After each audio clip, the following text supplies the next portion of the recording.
Ice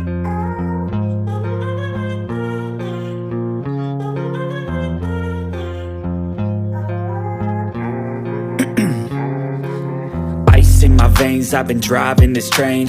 Years in this lane, there's no stopping this flame. Cause I came to the game and I changed it to play how I like Rio. Assalamualaikum warahmatullahi wabarakatuh. Bertemu lagi dengan Samila Formosa. Jadi kali ini saya sedikit berbagi kisah atau berita atau cerita seputar TKI dan TKW di seluruh dunia. Berita viral hari ini, kasihan TKW ini dipecat secara sepihak oleh majikannya ternyata hanya karena pergi membeli makan siang. Berikut kronologinya. Diliput dari Migran Post, cerita PRT migran yang dipecat secara sepihak karena membeli makan siang. Seperti kita ketahui, gelombang 5 virus COVID-19 di Hong Kong membuat pekerja migran atau pekerja rumah tangga migran menjadi sorotan media dan publik setelah belasan PRT migran yang terinfeksi corona yaitu mengalami pemecatan sepihak dan terpaksa menjadi gelandangan. Pemerintah Hong Kong melalui Departemen Tenaga Kerja atau LD Hong Kong menanggapi berita dengan memperingatkan para majikan bahwa mereka tidak boleh memecat PRT migran mereka yang terinfeksi virus ataupun sedang sakit.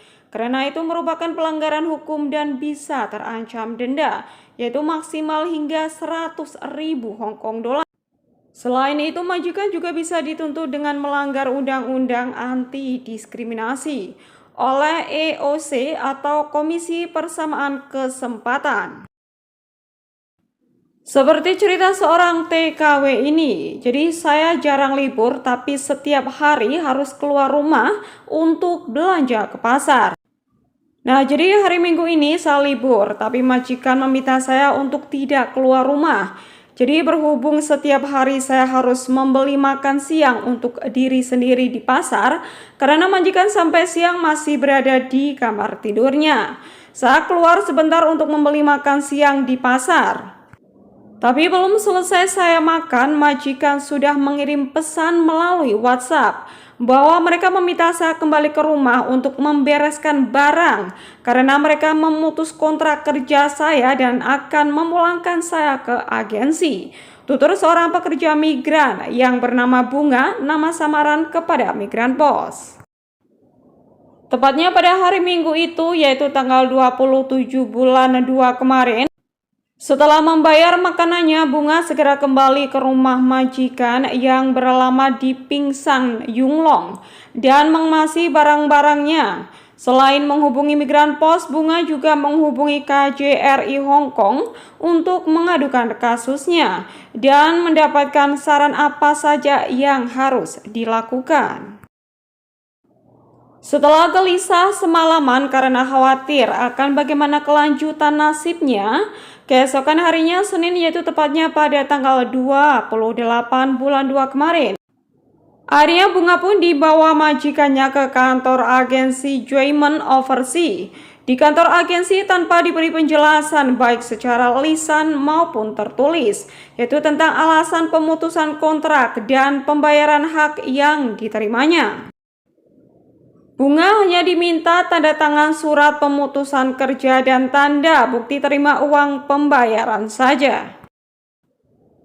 Maaf Pak, ini saya minta dijelasin ya, jadi apa alasan pemutusan kontrak dan apa saja hak yang saya terima dan harus ditandatangani.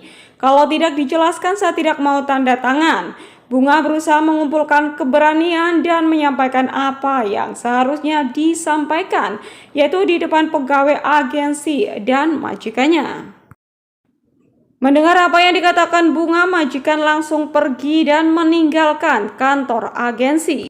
Sementara itu pegawai justru malah marah serta mengintimidasi Bunga agar segera tanda tangan tanpa perlu banyak bertanya, agar urusannya segera selesai.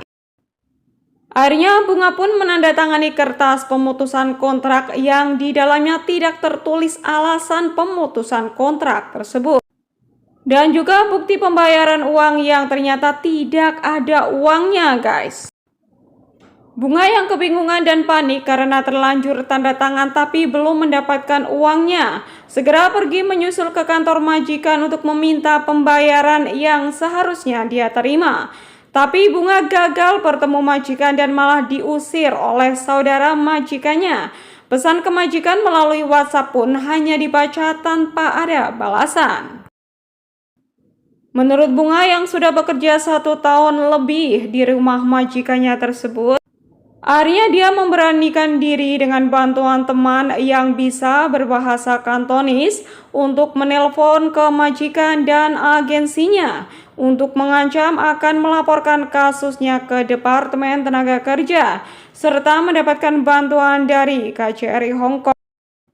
Pihak agensi hari ini, yaitu tepatnya pada hari Rabu tanggal 1 bulan 2, menjanjikan untuk mengantarkan Bunga ke tempat majikannya untuk mendapatkan haknya, yaitu sebesar 10.199 plus tiket penerbangan ke Indonesia atau sekitar 20 sampai 25 juta rupiah. Apa yang dialami Bunga tentunya bukanlah satu-satunya cerita PRT migran. Masih banyak bunga-bunga lainnya yang mengalami pemecatan sepihak dengan semena-mena tanpa alasan yang masuk akal. Bahkan kemungkinan majikan atau agensi sendiri juga bingung mesti menuliskan apa atau alasan apa kenapa dia diputus kontrak secara sepihak, atau alasan pemutusan kontrak yang harus diserahkan kepada imigrasi.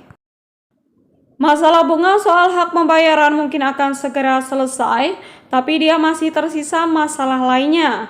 Jadi meskipun sudah mendapatkan majikan baru di agensi baru, Bunga masih berada dalam ketidakpastian akan nasibnya ke depan karena urusan visa. Sebab sebagaimana diketahui publik dan banyak diberitakan, pihak imigrasi Hong Kong memperketat regulasi visa, telah menolak banyak aplikasi visa PRT migran yang berganti majikan dengan tuduhan job hopping. Saya saat ini benar-benar khawatir kalau visa baru saya akan dipersulit atau ditolak oleh imigrasi. Apalagi majikan dan agensi tidak menuliskan dengan jelas alasan pemutusan kontrak yang sudah saya tanda tangani. Mereka bisa saja menulis seenaknya tanpa sepengetahuan saya. Kata Bunga yang mengetahui dirinya adalah PRT majikan kelima dalam kurun waktu 2 tahun. PRT majikan yang sebelumnya hanya bisa bertahan 2 minggu hingga 8 bulan saja. Bunga ingin membagikan cerita ini sebagai bukti bahwa betapa tidak adilnya apa yang terjadi pada dia dan teman-temannya sesama pekerja migran. Ketika majikan berbuat semena-mena pun, mereka dengan mudahnya bisa mendapatkan PRT baru. Sedangkan PRT migran yang menjadi korban malah kesulitan dan bahkan dipersulit untuk mendapatkan pekerjaan dan majikan baru. Jadi tentunya Sobat Migran Pos juga punya cerita-cerita lainnya, silahkan berbagi. Nah, jadi ceritanya Mbak Bunga ini adalah seorang TKW Hong Kong yang baru bekerja selama 1 tahun lebih di rumah majikannya, guys. Nah, dia itu setiap hari Minggu itu dikasih libur oleh majikannya, tapi tidak boleh keluar, guys. Jadi disuruh istirahat di rumah, tidak bekerja dan tidak digaji karena libur, dan dia itu makan harus beli sendiri begitu, guys. Nah, karena kebiasaan si majikan itu bangunnya siang, bahkan sampai jam 1 baru bangun, karena Mbak Bunga ini lapar dia dari pagi belum makan, akhirnya dia inisiatif untuk keluar membeli makan siang sendiri. Nah, namun naasnya belum saja dia selesai makan dan baru saja bayar makanan itu, dia langsung dapat SMS dari majikannya bahwa dia disuruh cepat-cepat pulang ke rumah untuk membereskan semua barang-barangnya, di mana beliau ini ternyata di-interminate, guys, atau diputus kontrak secara sepihak oleh majikannya. Nah, otomatis Mbak Bunga ini shock dong, karena kan dia tidak tahu alasan kenapa saya dipecat begitu. Perasaan saya tidak melakukan kesalahan apapun, karena sebelum-sebelumnya dia juga memang keluar beli makan siang sendiri, guys. Nah, akhirnya dia langsung, setelah dia beres-beres itu barang, akhirnya dia langsung dibawa ke agensi, dan di sana dia dipaksa untuk menandatangani surat interminit. Dan dia tidak tahu apa alasannya kenapa dia dipecat, guys. Dan akhirnya dia memberanikan diri untuk menanyakan kepada si majikan alasan kenapa saya kok dipecat. Begitu kan, tapi ternyata si majikan itu malah marah dan langsung keluar dari kantor agensi, guys. Tidak sampai di situ, lebih naasnya justru si agensi malah bukannya membantu, malah memarahi si Mbak Bunga. Katanya tidak usah banyak tanya, kamu tinggal tanda tangan saja, yang penting urusannya cepat selesai, begitu guys. Dan lebih bingungnya Mbak Bunga ini, di situ kan tertulis ya bahwa dia mendapatkan uang upah sekian dan dia disuruh tanda tangan, dan ternyata dia tidak mendapatkan itu, guys. Uangnya dia tidak mendapatkan sepeser pun. Nah, saat ditanyakan ke agensi juga diam saja, tidak memberikan respon apapun. Akhirnya Mbak Bunga ya dengan keberanian meminta pertolongan sama temennya yang pintar bahasa Kantonis untuk mengancam agensi juga majikannya, guys. Dia hanya meminta haknya karena dia sudah bekerja dan tidak mendapatkan upah sama sekali. Dan dia pun mengancam agensinya atau majikannya jika tidak memberikan upah itu, maka dia akan melaporkan urusan atau kasus itu ke kantor KJRI, guys. Dan akhirnya tidak menunggu lama, si agensi membantu si Mbak Bunga untuk ke rumah majikannya untuk meminta gaji tersebut. Ya, kita doakan buat Mbak Bunga ya, semoga saja beliau cepat mendapatkan gajinya, dan semoga saja dia bisa secepatnya mendapatkan majikan yang baru dan prosesnya bisa berjalan dengan lancar ya guys. Nah, sekiranya itu yang bisa saya sampaikan ya. Terima kasih. Wassalamualaikum warahmatullahi wabarakatuh. Bye bye.